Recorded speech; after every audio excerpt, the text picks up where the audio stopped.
भारत ने अपने fifth generation fighter jet एमका को लेकर के ऐसा खुलासा किया है जिसने पूरी दुनिया के होश उड़ा दिए हैं। दरअसल भारत ने एमका के प्रोजेक्ट को बड़े ही सीक्रेटली तरीके से काफी हद तक एग्जीक्यूट कर लिया है और अब जब भारत ने इसका खुलासा किया है तो दुनिया की आंखें चकाचौंध में उजड़ चुकी हैं। तमाम देश जो अब तक यह मानते आ रहे थे कि भारत अभी तक अपना fifth generation fighter jet engine तक नहीं बना पाया, उन देशों के लिए यह किसी बड़े झटके और एक बड़े सपने से कम नहीं है, क्योंकि भारत ने साफ कर दिया है कि अब जो एमका है वह 142 किलोन्यूटन थ्रस्ट के इंजन के साथ जल्द ही हवा में उड़ान भरने वाला है और वह भी पूरे के पूरे स्वदेशी रूप में तैयार होने जा रहा है। जी हां, भारत ने अपने एमका जो कि भारत का फिफ्थ जनरेशन फाइटर जेट है उस पर पूरी तरह से अब डिटेल्स सामने रख दी है। एक बड़े सीक्रेटली मिशन के तौर पर इस पर काम किया जा रहा था। ना सिर्फ काम किया जा रहा था बल्कि इसको लेकर के भारत ने साफ कर दिया है कि दुनिया के सबसे advance fifth generation fighter jet engine को भी यह अब चकमा देने में कामयाब हो चुका है, क्योंकि भारत ने 142 किलोन्यूटन थ्रस्ट वाले इंजन के साथ इसे उड़ाने की तैयारी पूरी कर ली है और न सिर्फ अपने स्वदेशी दम पर बल्कि भारत ने इसे अपने यहां ही डेवलपमेंट करने की भी आधारशिला पूरी तौर से रख दी है। आपको याद होगा कि अमेरिका ने अपने F-35 फाइटर जेट को लेकर के भारत को एक बड़ी तौर पर डील दी थी, लेकिन भारत ने ना तो इस पर कोई रिस्पांस दिया था बल्कि भारत ने उल्टा कहा था कि अमेरिका पर हम इस मामले में विश्वास नहीं कर सकते हैं। वहीं जब रूस ने अपने Su-57 को लेकर के भारत के सामने डील रखी तो भारत ने यह भी कहते हुए साफ किया था कि रूस के Su-57 को अभी पूरी तरीके से एग्जीक्यूट नहीं किया जा सका है और इस वजह से हम Su-57 के बारे में अभी विचार नहीं कर रहे हैं। तभी दुनिया के कई देशों ने अंदाजा लगाना शुरू कर दिया था कि भारत ऐसा क्या करने वाला है जिससे अब fifth generation fighter jet engine को नकार रहा है, दुनिया के सबसे एडवांस अमेरिका के F-35 को नकार रहा है। तो इसके पीछे कोई बड़ी वजह हो सकती है। दरअसल तब अंदाजा लगाया गया था कि भारत जल्द ही अपने तेजस को तैयार करके अपने फाइटर जेट के इंजन के जखीरे में शामिल करने वाला है, लेकिन किसी ने एमका को लेकर के कभी सोचा भी नहीं था कि भारत इतने कम समय में एमका को तैयार करने का प्रोजेक्ट तैयार कर लेगा और ना सिर्फ तैयार कर लेगा बल्कि DRDO, HAL और RR के साथ मिलकर के इस पर मैन्युफैक्चरिंग डिटेल्स भी जल्द ही एस्टेब्लिशमेंट यूनिट को चालू करने वाला है। और अब इस खबर ने पूरी दुनिया के होश उड़ा दिए हैं। क्या है पूरी खबर, क्या पूरी अपडेट्स निकल कर आ रही है और किस तरह से भारत ने 142 किलोन्यूटन थ्रस्ट वाले इंजन के लिए अवेलेबिलिटी जनरेट की है अपनी, वह भी बात करेंगे। चैनल पर बने रहे, वीडियो को लाइक और चैनल को अगर अभी तक आपने सब्सक्राइब नहीं किया है तो चैनल को सब्सक्राइब कर ले और बेल आइकन को भी जरूर दबा लीजिएगा ताकि जुड़ी खबर अपडेट आप तक सबसे पहले पहुंचती रहे। दोस्तों, जब बात आती है भारत के fifth generation fighter jet engine को लेकर के तो एक ही नाम है एमका, क्योंकि अब तक भारत ने अपने fifth generation fighter jet engine में सिर्फ एक ही इंजन को इंट्रोड्यूस किया है और एक ही फाइटर जेट को इंट्रोड्यूस किया है। पहला इंजन है कावेरी जो कि 4.5 जनरेशन का है। वहीं अगर बात करें फिफ्थ जनरेशन की तो वहां पर सिर्फ और सिर्फ एमका का नाम आता है और दुनिया के तमाम देशों ने यह भी कहा था कि भारत को एमका को बनाने में 2035 तक का वक्त लग जाएगा। चीन ने इस बात का मजाक उड़ाते हुए भारत की खिल्ली उड़ाई थी कि जब Bharat fifth generation fighter jet बनाएगा तब तक दुनिया 8th जनरेशन फाइटर जेट तक पहुंच चुकी होगी। और यह कहते हुए चीन ने भारत का मजाक बनाया था और कहा था कि यह एक सिर्फ नमूना है और भारत ऐसा अभी नहीं कर पाएगा। लेकिन किसी को क्या पता था कि भारत का सीक्रेट मिशन अंदर क्या चल रहा है। और जब अब बात आई है राष्ट्रपति व्लादिमीर पुतिन के भारत आने की तो इन चीज़ों से पर्दा साफ होना शुरू हो चुका है। जल्द ही भारत के दौरे पर रूसी राष्ट्रपति व्लादिमीर पहुंचने वाले हैं। व्लादिमीर पुतिन के आने के साथ ही कुछ चीजों को लेकर के रूस ने डेटा रिवील करना शुरू कर दिया है और अब जो इस वक्त खबर सामने आ रही है, रूस अपने दुनिया के सबसे ताकतवर इंजन कहे जाने वाले I-177S इंजन को भारत के लिए तैयार करने जा रहा है। न सिर्फ भारत के लिए तैयार करने जा रहा बल्कि इसके IPR यानी कि इंटेलेक्चुअल प्रॉपर्टी राइट भी अब भारत को सौंप चुका है और यह सब कुछ होने की वजह से अब जो रूस का सबसे ताकतवर इंजन है उसे एमका के लिए डेवलपमेंट की खबर सामने आ चुकी है और यही वजह है कि अब भारत के पास 142 किलो न्यूटन थ्रस्ट वाला इंजन जल्द ही हासिल करने जा रहा है। और इसकी क्या खासियत है, उन्हें सुनने के बाद आपके पैरों तले से जमीन खिसकने वाली है, क्योंकि यह अमेरिका के F-22 रैप्टर के लिए भी एक बहुत बड़ा टास्क होगा कि इसे हरा सके, क्योंकि यह अपने आप में बेहद खास होने जा रहा है। और भारत का एमका अब फ्लैट नोजल्स के साथ क्रिएट किया जाएगा। अब क्या है इनके मतलब, क्या है इनके मायने,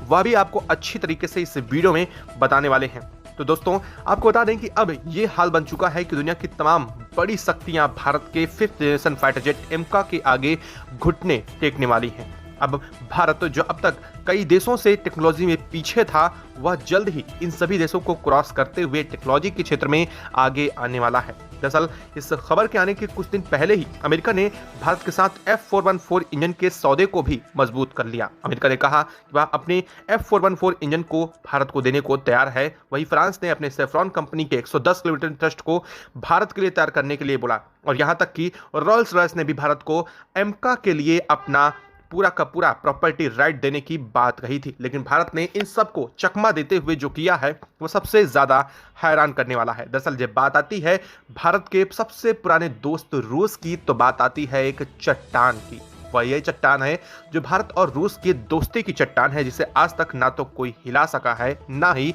यह चट्टान कभी अब तक टूटी है। ऐसे में अब साफ हो चुका है कि भारत और रूस मिलकर के कुछ बड़ा करने का प्रस्ताव रख चुके हैं। हाल यह है कि ऐसा प्रस्ताव भारत के लिए ना तो ठुकराना नामुमकिन है और साथ साथ इसके लिए भारत स्वदेशी तौर पर सब कुछ जनरेट कर सकता है। रूस का I-177S इंजन जो कि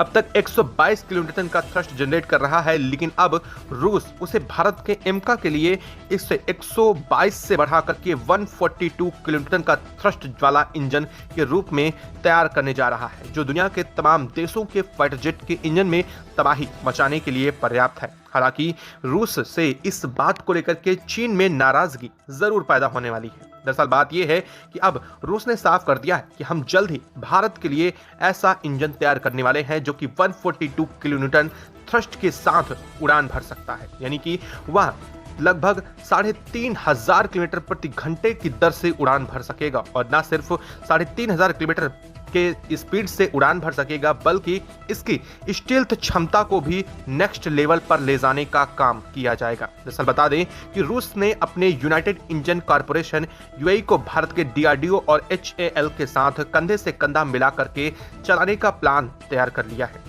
दोस्तों सिर्फ बातों तक नहीं बल्कि जमीनी हकीकत में भी शामिल होनी और दिखनी शुरू हो चुकी है। इससे दुनिया के तमाम देशों के पसीने तो छूट ही चुके हैं, लेकिन भारत अब इस मामले में बादशाह बनने जा रहा है, इसमें दो राय नहीं है। दरअसल आपको बता दें कि यह रैप्टर से भी 3 गुना आगे होने वाला है और इसकी सर्विस लाइफ 6000 घंटे है, जो हमारे AS-30 MKI सुखोई के साथ कंपेयर करने पर 3 गुना ज्यादा है। मतलब यह सिर्फ इंजन ताकतवर नहीं बल्कि लंबे समय तक उड़ान भरने वाला भी होने वाला है। और सबसे बड़ी बात यह है, जो इसकी अब तक की सबसे बड़ी खासियत होने जा रही है, वो है इसे फ्लैट नोजल लगाया जाएगा, जो एमका को रडार और इंफ्रारेड सिग्नेचर से बचाएगा। आसान भाषा में कहें तो दुश्मनों की नजर से छुपाने के लिए जादुई एमका को तैयार करेगा। और फ्लैट नोजल कोई नई चीज नहीं है। दरअसल आपको बता दें कि अमेरिका ने अपने F-22 रैप्टर में इसका उपयोग किया था, जिससे इसके स्टील्थ लेवल में गजब का चेंज आया था और इसको एक बार फिर से भारत के एमका में फिट करने की बात चल चुकी है। हाल यह है कि ये नोजल एग्जॉस्ट प्लम को फैला करके गर्मी को कम कर देता है, जिससे दुश्मन के मिसाइल सेंसर इसे नहीं पकड़ पाते। रूस का यह कहना है कि वह इसे HAL और DRDO के इंजन के साथ मिलकर के डिजाइन करेगा, ताकि भारत की मेक इन इंडिया को भी रफ्तार मिल सके और टेक्नोलॉजी ट्रांसफर का वादा भी पूरा हो सके। ऐसे में इंजन बनाने में मदद करेगा। और मिसाल के तौर पर यह प्रोजेक्ट कामयाब रहा तो भारत का GTRE यानी कि गैस टरबाइन रिसर्च एस्टेब्लिशमेंट खुद 110 से 130 किलोमीटर वाला इंजन बना सकेगा, जो एमका को 2 वेरिएंट्स के लिए अलग तौर पर जरूरी होने जा रहा है। अब आपको यह बात समझ आ चुकी होगी कि आखिर रूस का हाथ होने के बावजूद इसे भारत का स्वदेशी और पहला इंजन क्यों कहा जाएगा, और क्यों कहा जाएगा कि भारत का एमका पूरी तरीके से स्वदेशी होने जा रहा है। दरअसल रूस ने सिर्फ टेक्नोलॉजी ट्रांसफर और इसमें मदद करने की बात कही है। रूस ने कहा है कि हम अपने I-177S इंजन को ही अपग्रेड करके भारत के साथ इसकी टेक्नोलॉजी ट्रांसफर करेंगे और इसके IPR भी भारत के साथ ही रहेंगे। या यूं कह लीजिए कि अब तक जो इंजन I-77S के रूस के पास थे उसका अपग्रेडेड वर्जन भारत के पास होगा, लेकिन ना तो उसका नाम I-77 से स्टार्ट होगा बल्कि भारत उसे अपने नाम के हिसाब से रख सकेगा और इसमें मेक इन इंडिया का टैग लगा होगा। ये पहले रूस में ना बन करके ऐसा इंजन भारत में बनेगा, यानी कि ये जो अपग्रेडेड वर्जन है वो रूस के पास नहीं होगा लेकिन भारत के पास होगा और फिर भारत चाहे तो रूस को अपनी इच्छा अनुसार उसका अपग्रेडेड वर्जन सौंप सकेगा। यानी कि कुल मिला के बात यहां तक है कि 142 किलोन्यूटन थ्रस्ट का जो इंजन भारत में जनरेट होगा वह भारत का स्वदेशी इंजन होगा और भारत की प्रोडक्शन लाइन में ही डेवलप किया जाएगा और इसका सबसे अहम टारगेट एमका के लिए बेस्ट वर्जन को क्रिएट करना होगा और ना सिर्फ क्रिएट करना होगा बल्कि इसकी 100% टेक्नोलॉजी और इसके सॉफ्टवेयर हैंडलिंग से लेकर के हर चीज़ भारत के खुद के हाथों में होगी और भारत जब चाहेगा अपनी इच्छानुसार किसी भी देश को दे सकेगा। भले ही इसकी टेक्नोलॉजी रूसी वैज्ञानिकों की मदद से क्रिएट की जाएगी लेकिन यह होगा भारत का पहला अपना खुद का स्वदेशी fighter jet 5th generation engine और यही वजह है कि एमका की उड़ान को लेकर के अब तक यह चीजें गुप्त रखी जा रही थी। जब रूसी राष्ट्रपति व्लादिमीर पुतिन के भारत आने की बात शुरू हुई थी उसी बीच से दुनिया के कई देशों ने इस पर बात करना शुरू कर दिया था कि भारत और रूस मिलकर के कुछ बड़ा करने की तैयारी में है और इस बात का अंदाजा खुद अमेरिकी राष्ट्रपति डोनाल्ड ट्रंप को भी लग चुका था और इस बात से वह बेहतर वाकिफ हो चुके थे कि भारत कुछ बड़ा करने जा रहा है रूस के साथ मिलकर के, क्योंकि अचानक से रूसी राष्ट्रपति व्लादिमीर पुतिन की भारत आने की तैयारी ने सबको चकाचौंध में डाल दिया था और इस बात से अमेरिका यह भी समझ चुका था कि अब की F-35 डील आखिर ठंडे बस्ते में गई थी तो इसके पीछे की वजह यही हो सकती है। आपको क्या लगता है भारत कितने समय के अंदर अंदर एमका को अब बना करके तैयार कर सकता है? अब जो समय 2030 तक का माना जा रहा था वो 2030 तक तो नहीं बचा है,